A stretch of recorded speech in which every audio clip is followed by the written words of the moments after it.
বিশ্বকাপের দ্বিতীয় ম্যাচে অস্ট্রিয়ার বিপক্ষে 4টি বড় পরিবর্তন নিয়ে মাঠে নামবে বিশ্ব চ্যাম্পিয়ন আর্জেন্টিনা। আলজেরিয়ার সাথে যে একাদশ নিয়ে শুরু করেছিল আর্জেন্টিনা, সেই একাদশে এবার 4টি পরিবর্তনের কথা ভাবছে লিওনেল স্কালোনি। 2টি পরিবর্তন থাকবে রক্ষণভাগে।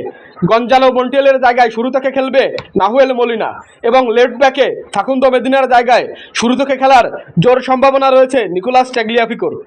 আর্জেন্টাইন একাধিক সংবাদ মাধ্যমে বলা হয়েছে, ট্যাগলিয়াফিকো ইনজুরি থেকে পুরোপুরি সেরে ওঠায় তাকে অস্ট্রিয়ার বিপক্ষে শুরুর একাদশে খেলাবে লিওনেল স্কালোনি।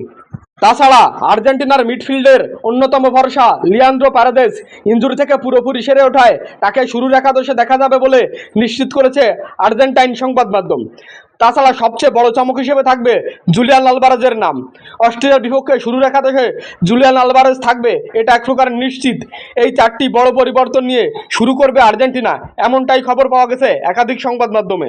বন্ধুরা, 2026 বিশ্বকাপ সহ ফুটবলের সকল খবর পেতে আমাদের এই চ্যানেলটি সাবস্ক্রাইব করে পাশে থাকুন।